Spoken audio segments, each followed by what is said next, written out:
Hello मेरे दोस्तों, hello मेरे प्यारे भाइयों, आप सभी को प्यार भरा नमस्कार। मैं सत्यप्रकाश कौर।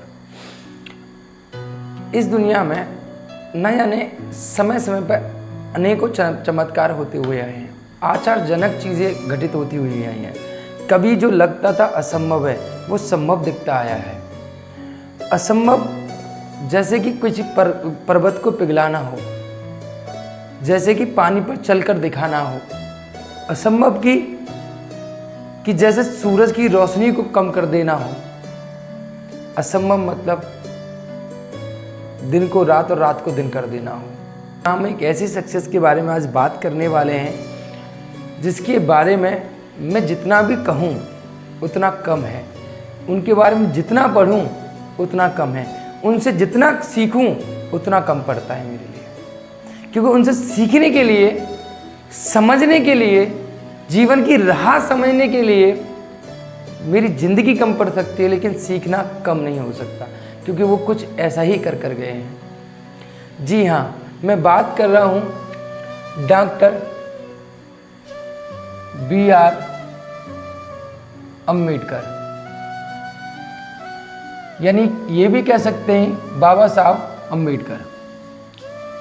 ये एक ऐसी शख्सियत हैं कि इनके बारे में जितना पढ़ा जाए, जितना बोला जाए उतना ही कम पड़ता है, और जितना सीखा जाए वो भी उतना ही कम पड़ता है। द्रौपदी मुर्मू जो हमारे भारत की राष्ट्रपति हैं, उन्होंने स्टेटमेंट दिया कि अगर डॉक्टर भीमराव अंबेडकर नहीं होते तो आज मैं जो हूँ वो कभी नहीं होती, और मैं उन्हें भगवान के समान मानती हूँ।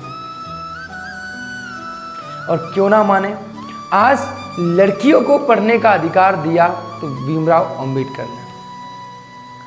आज समाज सुधारक सबसे ज़्यादा, अगर मैं जब भी कभी याद करता हूँ कि समाज को सुधारने में सबसे बड़ा योगदान किसका था, तो मेरा सबसे बड़ा नाम, सबसे पहले नाम आता है डॉक्टर भीमराव अंबेडकर, बाबा साहब अम्बेडकर। इन्होंने अपना जीवन समाज को सही राह दिखाने में किया।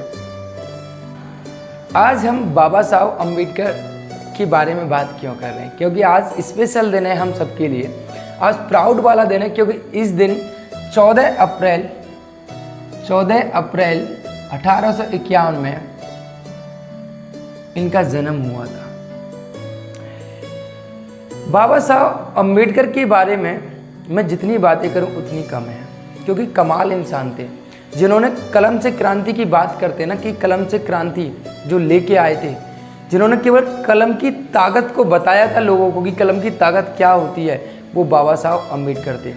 जिन्होंने पूरी तख्ता बदला था, समाज की सोच बदली थी, लोगों की सोच बदली थी, जो असंभव शब्द को संभव करके दिखाया था, वो अम्बेडकर साहब थे।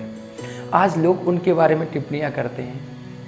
मैं ये कह रहा हूँ, आप टिप्पणियां करने से पहले ये तो समझ लीजिए वो थे कौन। आप टिप्पणियां करने लायक भी नहीं हो। उन्होंने क्या किया? जिन्होंने इकोनॉमिक्स में 2 बार PhD की हो, वो भी कोलंबिया यूनिवर्सिटी से, एक बार लॉ में PhD की हो लंदन ऑफ इकोनॉमिक्स कॉलेज से, जिनको 9 भाषाओं का ज्ञान हो, जिन्होंने 32 डिग्रियां लिए हों, उनके बारे में टिप्पणियां करने से भी आप डरोगे।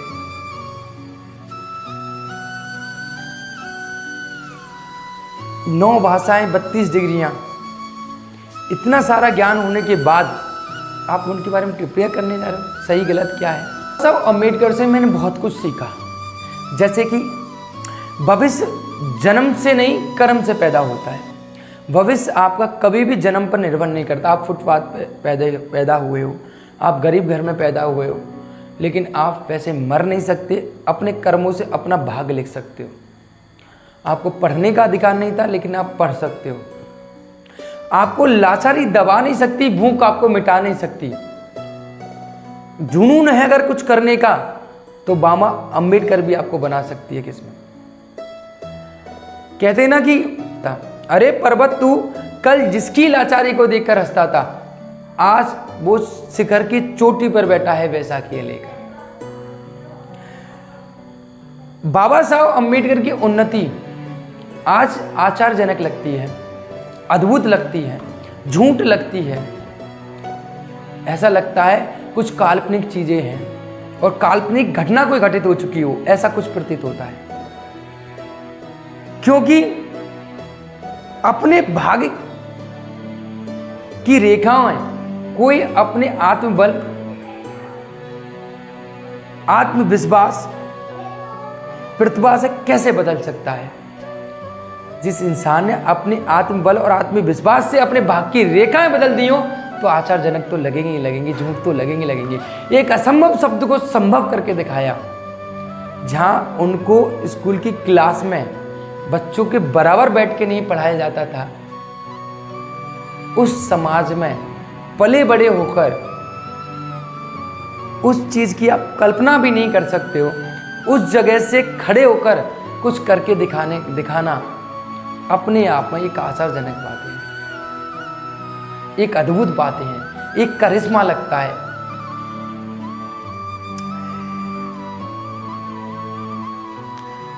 बाबा साहब अम्बेडकर एक चीज कहते थे कि सबसे बेस्ट चीज थी कि मृत्यु स्वीकार है, आप मार दीजिए वो हमें स्वीकार है, लेकिन आप अपयश नहीं, हमें अपयश बिल्कुल पसंद नहीं है, आप हमें मार दीजिए, हमें मरना पसंद है, मृत्यु स्वीकार है लेकिन अपयश पसंद नहीं है हमें। जिस इंसान का स्वाभिमान चला गया, जीने की इच्छाएं पहले ही गुलामी में जीना स्टार्ट कर दिया चीज़ों को लेकर, वो क्या ही कल्पना करेगा कि उज्जवल भविष्य की, क्या ही समाज को दे पाएगा।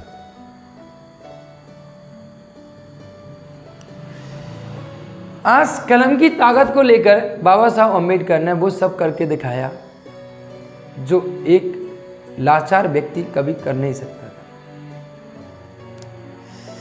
दूसरी बात, आज की युवा पीढ़ी, आज की युवा को देखकर मुझे तरस सा आता है थोड़ा सा। भीमराव अम्बेडकर साहब, बाबा साहब अम्बेडकर जिस चीज़ के लिए लड़े थे, आज हमारी युवा आज उसी चीज़ का बढ़ावा दे रही है। उन्होंने कहा था पहले इंसान बनिए आप, सबसे पहले एक अच्छा इंसान होना चाहिए, उसके बाद कुछ और होना चाहिए। आज बाबा साहब अम्बेडकर को आप जातिवाद में बांट रहे हो। भाई एक बार पढ़ तो लीजिए, बाबा साहब अम्बेडकर जी को सबसे ज़्यादा नफरत ही किस चीज़ से थी? जातिवाद से। उन्होंने लास्ट में आके बौद्ध धर्म अपना लिया, हिंदू धर्म को छोड़कर। बिकॉज क्यों? क्योंकि वो कहते थे क्योंकि हिंदू धर्म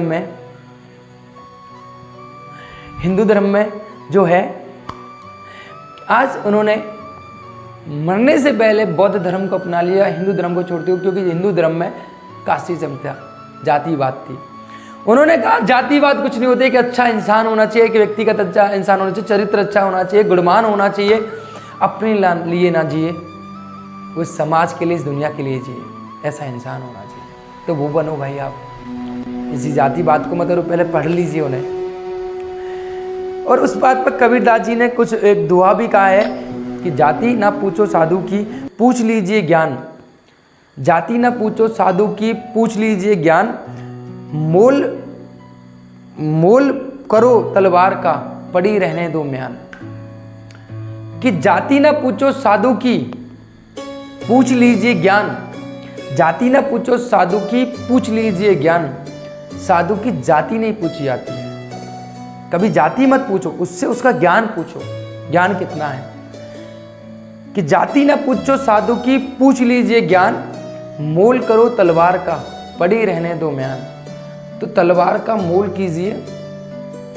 तलवार का मोल होता है, कभी भी युद्ध भूमि में युद्ध करने से पहले कभी भी म्यान नहीं पूजी जाती है, पूजी जाती है तो तलवार की पूजा की जाती है। तो युद्ध भूमि में तलवार की पूजा की जाती है, म्यान की नहीं। तो तलवार का मोल पूछो, पड़ी रहने दो म्यान। तो जातिवाद में क्या रखा है? जातिवाद में कुछ नहीं रखा, केवल आप ये देखिए कि बुद्धिमान, ज्ञान, चरित्रवान, गुणवान कितना है, उसके तरीके से उसकी इज्जत कीजिए, सम्मान दीजिए।